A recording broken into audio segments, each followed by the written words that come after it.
오늘은 마음과 법과 은혜의 올바로 이해하기라는 주제로 말씀 나누겠습니다. 먼저 마음은 특별히 자의식을 말합니다. 자의식이란 내가 나를 분리해서 보는 것입니다. 이때 앞에 나를 보는 나라고 하고 뒤에 나를 보이는 나라고 합니다. 즉 내가 나에 대해 생각하는 것입니다.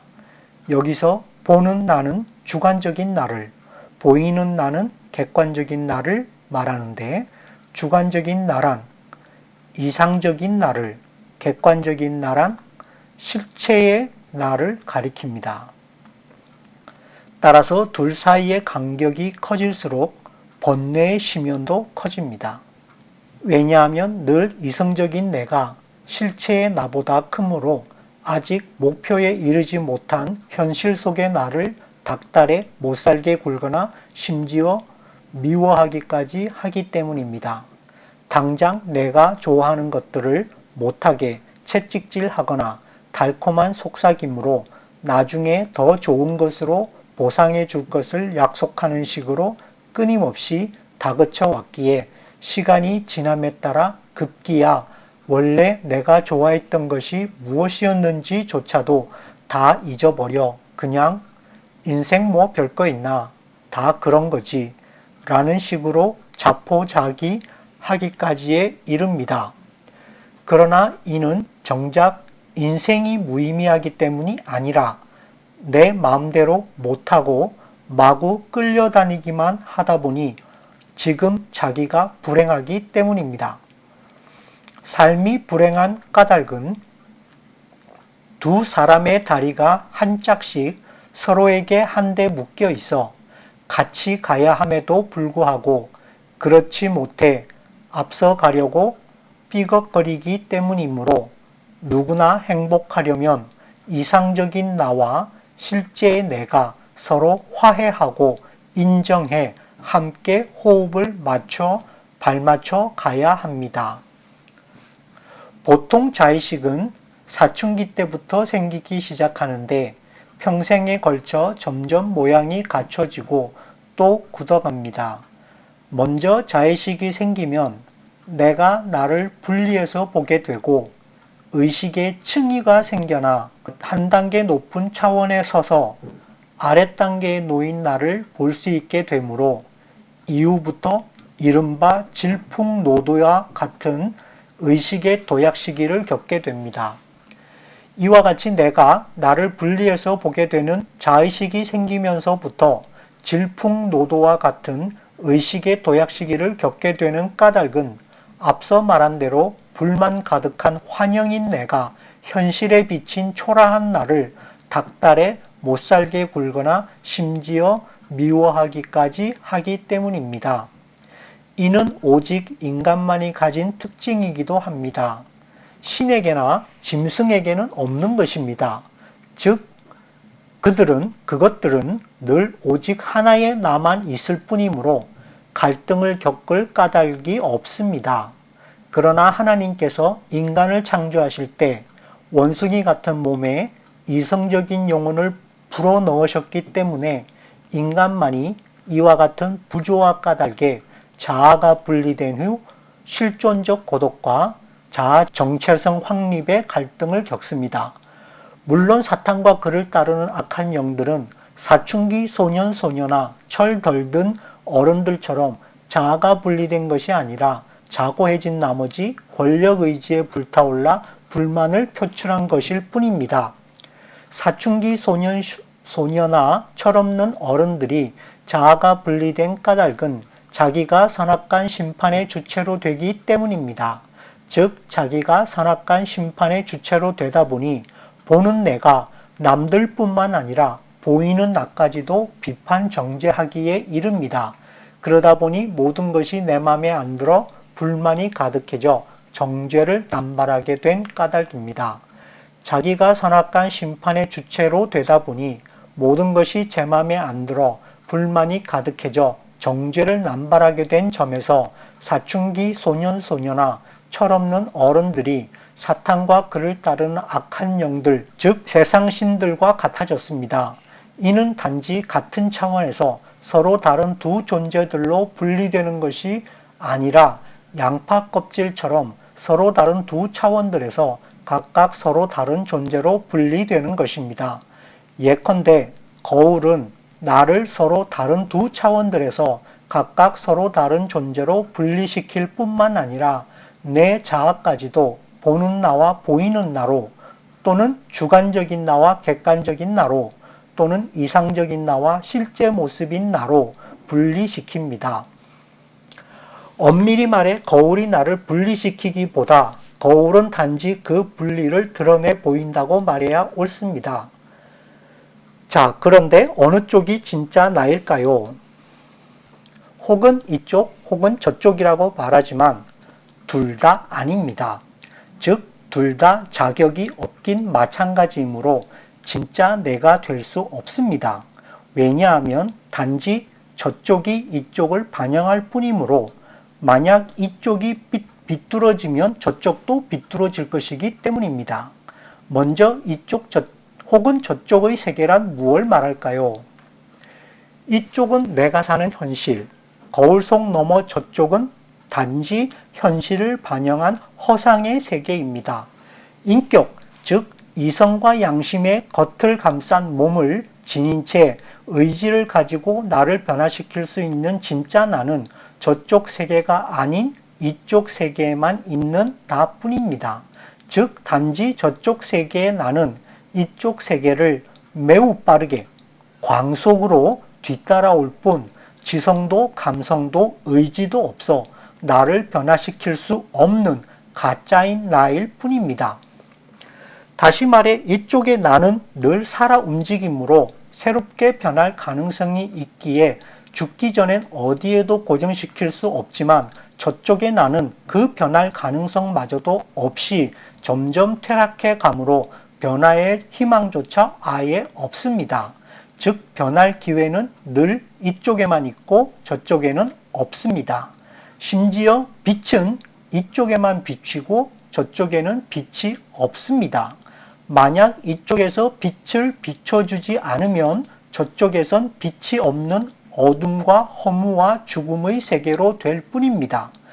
따라서 빛이 비치는 이쪽의 내가 진짜 나고 거울에 비친 저쪽의 나는 가짜라고 말할 수 있겠습니다. 그런데 정말 그뿐일까요? 아닙니다. 그리 간단한 문제가 아닙니다. 이쪽의 내가 원하는 선한 존재가 아니라 오히려 저쪽의 내가 원하는 존재라는 데 있습니다. 로마서 7장에서 내가 행하는 것을 내가 인정하지 아니하노니 이는 내가 원하는 것, 즉 그것은 내가 행하지 아니하고 내가 미워하는 것, 즉 그것을 내가 행하기 때문이라. 그런즉 만일 내가 원치 아니하는 그것을 내가 행하면 율법이 선하다는 사실에 대해 내가 율법에 동의하노니 그런즉 이제 그것을 행하는 자는 더 이상 내가 아니요 내 안에 거하는 죄니라. 내 안에 곧 내 육신 안에 선한 것이 거하지 아니하는 줄을 내가 아노니 원함은 내게 있으나 선한 그것을 어떻게 행할지는 내가 찾지 못하노라. 이는 내가 원하는 선은 내가 행하지 아니하고 도리어 내가 원치 아니하는 악을 곧 그것을 내가 행하기 때문이라. 이제 내가 원치 아니하는 그것을 내가 행하면 그것을 행하는 자가 더 이상 내가 아니요 내 안에 거하는 죄니라. 그런즉 내가 한 법을 발견하노니 곧 내가 선을 행하기 원할 때 악이 나와 함께 있는 것이로다.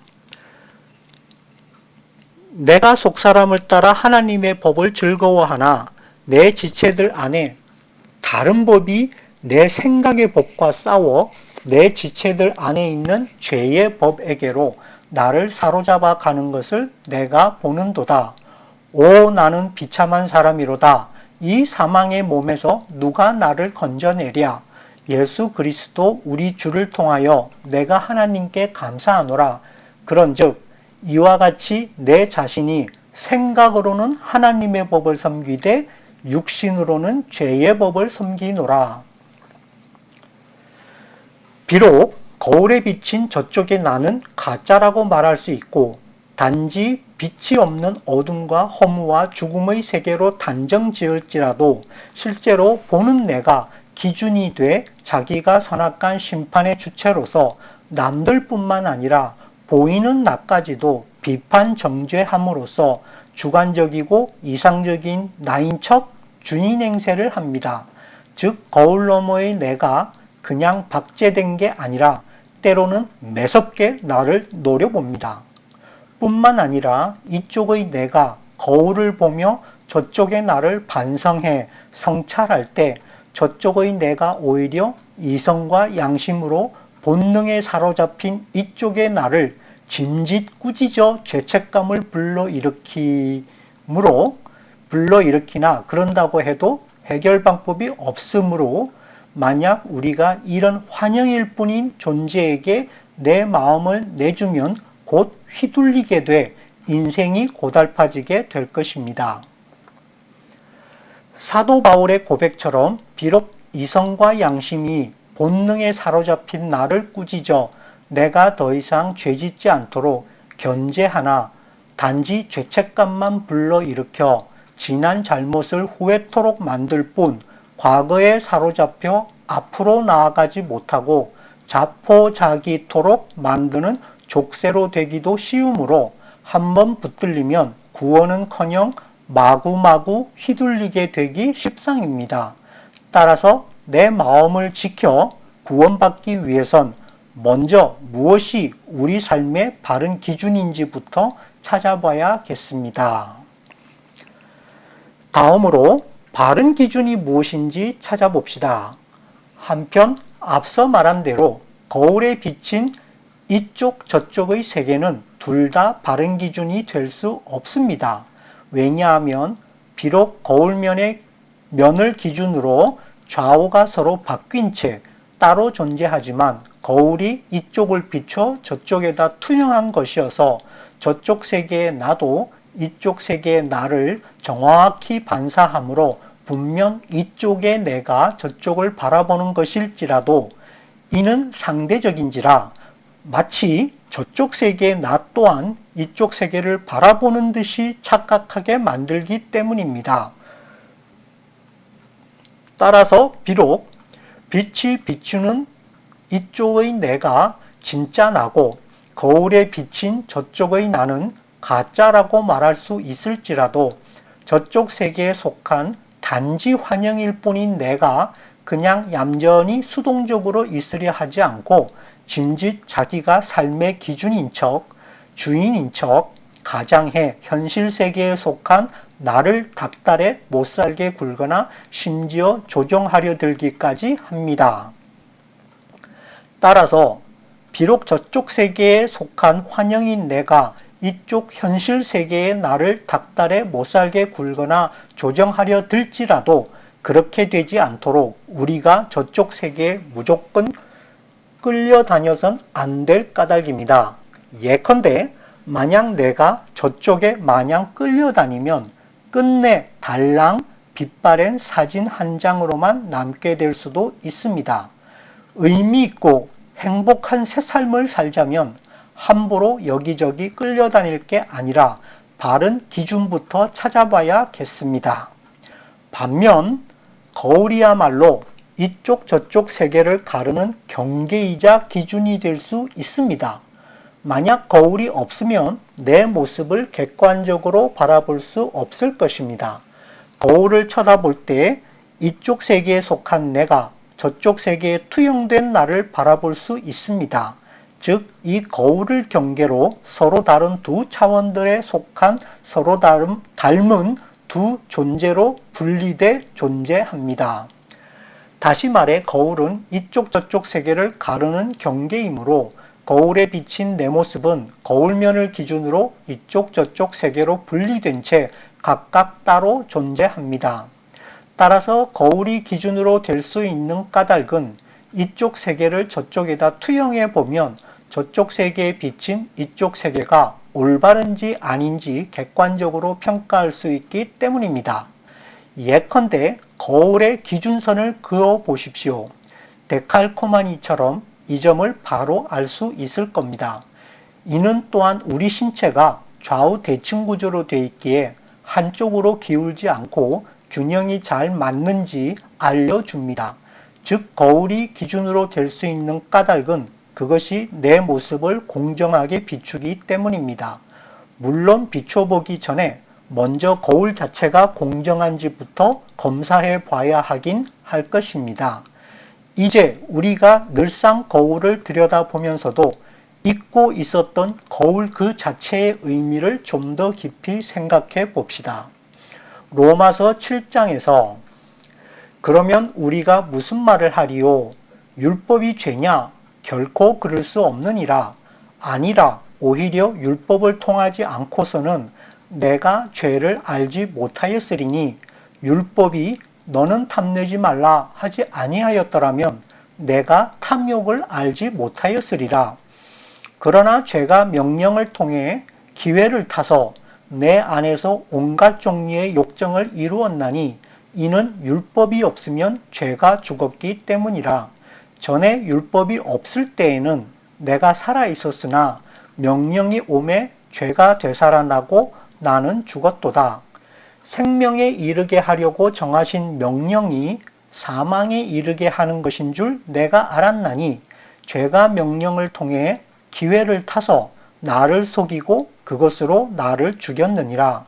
그런즉 율법도 거룩하고 명령도 거룩하며 의롭고 선하도다. 그러면 선한 그것이 내게 사망을 이루었느냐? 결코 그럴 수 없느니라. 오직 죄가 죄로 드러나기 위하여 선한 그것을 통해 내 안에서 사망을 이루었나니 이것은 죄가 명령을 통해 넘치도록 죄로 충만하게 하려 함이니라. 우리가 알거니와 율법은 영적이나 나는 육신적이어서 죄 아래 팔렸도다.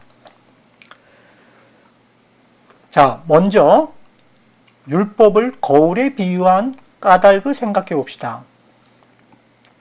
율법은 하나님께서 우리에게 삶의 기준으로 정해주신 것인데 마치 거울과 같아 거울에 비친 내 모습처럼 내 삶이 바른 길 위에 서 있는지 아닌지를 여실히 보여줍니다.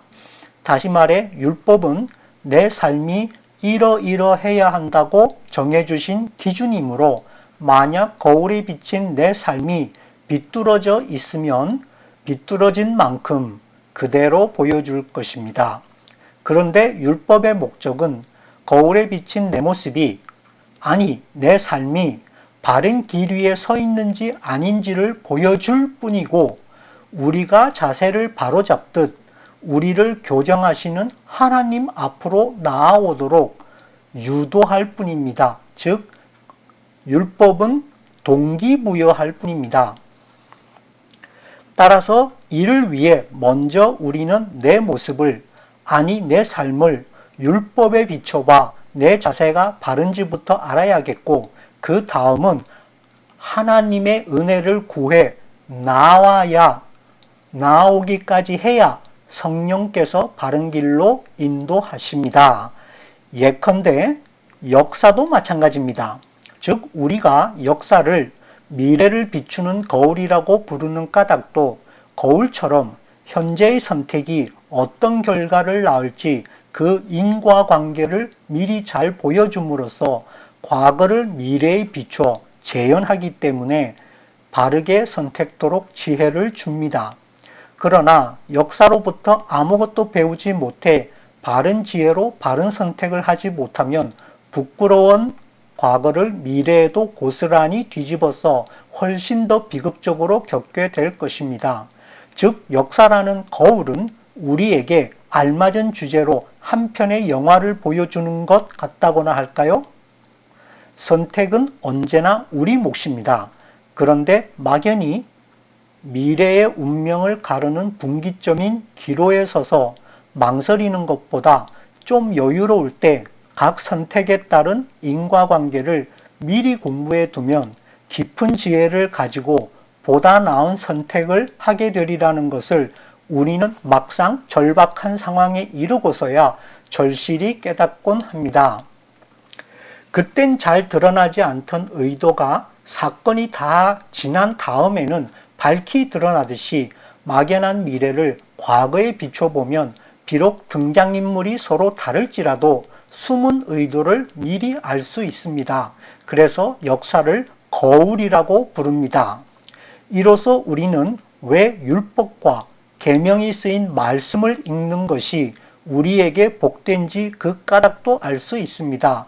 즉 우리가 말씀을 읽을 때 은밀히 보시는 하나님의 영께서 우리 마음 가운데 감동을 주셔서 우리로 하나님 아버지께 나아오도록 인도하시려고 성령께서 세상살이 지혜가 아닌 천국의 지혜를 주시기 때문입니다. 그런데 율법뿐만 아니라 십자가도 거울 같습니다. 즉, 주 예수 그리스도의 은혜인 십자가도 거울과 같아 거울 앞에 선 우리를 비춰 우리 죄를 드러나게 하고 또 은혜로 인도해 과거에 지은 모든 죄들을 용서하실 뿐만 아니라 미래의 유혹까지도 승리케 하십니다. 이 승리의 비결은 내가 단지 유혹의 순간마다 그리스도의 십자가 은혜를 기억해내는 것일 뿐만 아니라 실제 성령께서 우리 마음으로부터 악령의 의도를 드러내 우리가 떨쳐내게 하심으로써 쉽게 유혹을 이길 수 있게 하실 것입니다. 즉 성령과 우리가 한 몸이 돼 무적의 한 팀을 이루면 어떤 유혹도 승리할 수 있습니다. 그러나 만약 거울 앞에서 죄 용서와 은혜를 구하지 않은 채 바로 십자가 뒤로가 숨으면, 거울 뒤로가 숨으면 우리 죄가 고정돼 은혜도 용서도 없고 다만 무서운 심판만 기다리게 될 뿐입니다. 다소 엉뚱하게 십자가 뒤에 숨는 것은 분명 십자가의 바른 쓰임새가 아닙니다. 멀리서 바라보는 십자가는 감동을 줄지 모르나 가까이 나와 체험하는 십자가는 내게 고통을 줍니다. 왜냐하면 십자가는 하나님께서 우리에게 십자가를 마주보고 고백해 은혜를 구하게 하려는 용도이지 결코 뒤에 숨어 은폐, 세상 비난의 화살을 피하는 엄폐물로 이용하라고 베푸신 것이 아니기 때문입니다. 십자가를 단지 자기 죄를 가리는 은폐, 엄폐물로 사용한 예를 들면 이른바 성직자 또는 주의 종들이 자기가 지은 죄들을 덮기 위해 거울 뒤에 숨어서 거울 앞으로 나온 신자들에게 각자의 죄를 반사해 감히 그들을 비판 정죄하지 못하게 하려거나 하나님의 은혜를 비춰 꼼짝 못하게 만들려는 짓 같은 것 말입니다.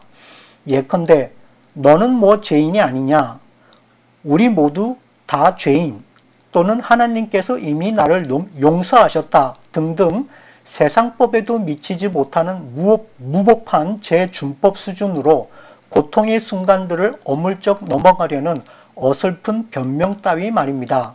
이때 고통의 순간이란 지난 죄를 고백해 범죄의 기억을 되살리기 싫은 것 말입니다. 그런 면에서 교활하게도 십자가를 오용하는 짓이 매우 효과적인 방어 수단으로 된 것은 인정합니다.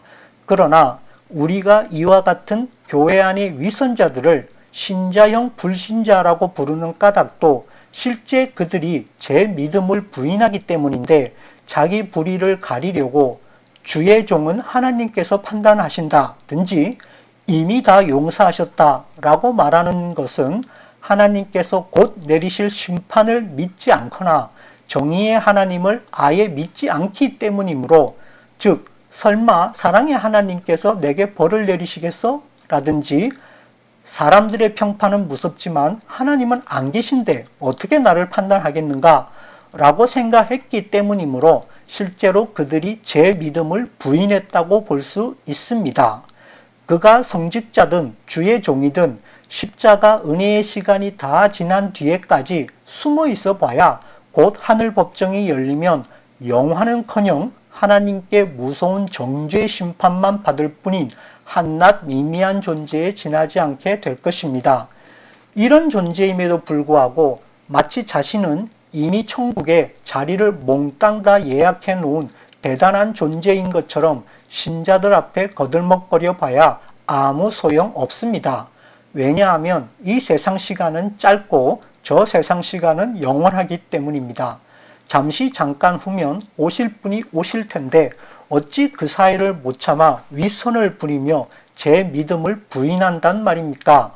십자가를 세우신 뜻은 단지 우리가 거울을 보며 화장을 하듯 제 본 모습을 감추려거나 나른한 자기 기만에 빠진 채 그 뒤에 숨어 위선이나 부리게 하려고 세우신 것이 아니라 누구든지 순전한 믿음으로 정직하게 진짜 제 모습을 비춰보고 애통해 고침받으러 은혜 앞으로 나아오도록 하려고 마련한 것입니다.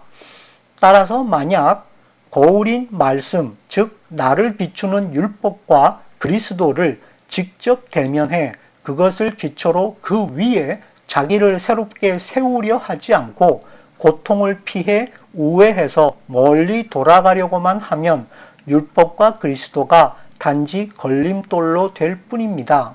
즉 반드시 거쳐가려 하지 않으면 단지 거치는 돌 또는 걸려 넘어지게 하는 거대한 반석으로 될 것입니다. 다시 말해 율법과 그리스도의 의를 내 것으로 수용하지 않으면 나는 이것들과 아무 상관없는 사람이 될 것입니다. 결론을 맺겠습니다. 거울을 내 삶의 기준으로 삼아야 거울에 비친 내 모습이 점점 성화되는 것을 볼 수 있을 것입니다. 하나님께서 세우신 율법의 거울에 자기를 비춰보는 사람은 반드시 은혜를 구해 나아오고 성령께서 주시는 음성, 즉 착한 행실을 하도록 인도하시는 말씀에 순종해야 합니다. 다시 말해 십자가의 은혜 그 자체만으로 내게 베푸신 은혜의 전부가 아닙니다.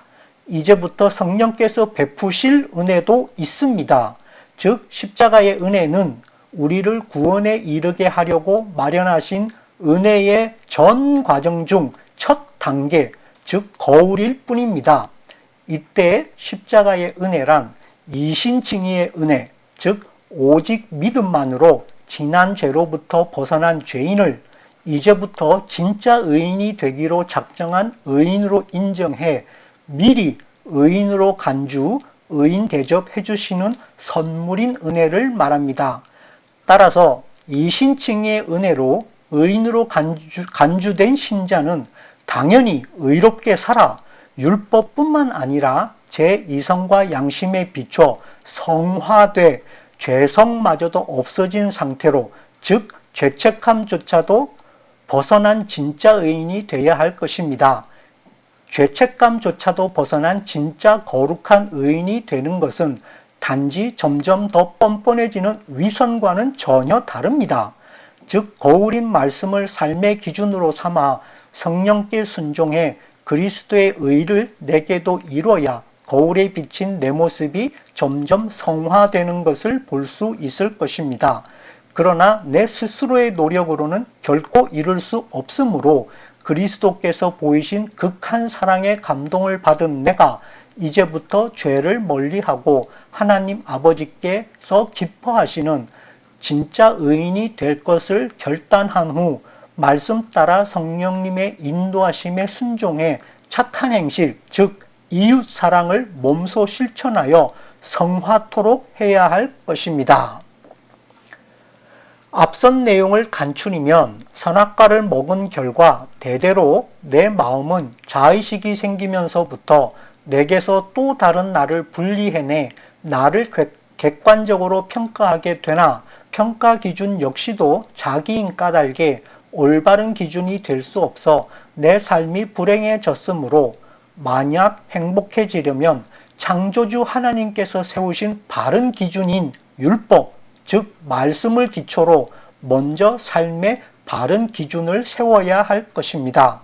그러나 나 스스로의 노력으로는 결코 이 기준에 이를 수 없으므로 그리스도께서 보이신 사랑의 은혜에 진심으로 감동할 줄 알아 율법 위에 있는 은혜, 즉 새 기준인 그리스도 또는 그리스도의 의, 즉 자발적 이웃사랑, 다시 말해 이웃을 향한 의인신, 곧 정의와 사랑과 신뢰를 몸소 끝까지 실천함으로써 마침내 구원에 이르러야 할 것입니다. 이것이 바로 우리를 구원에 이르게 하려고 마련하신 예정, 즉 은혜의 모든 과정입니다. 은혜를 진정 내게도 은혜되게 하려면 결코 실천 없이 말로만 이룰 순 없습니다. 너희도 거룩하라 는 말씀은 주의 명령이십니다. 오늘은 여기까지 하겠습니다. 감사합니다.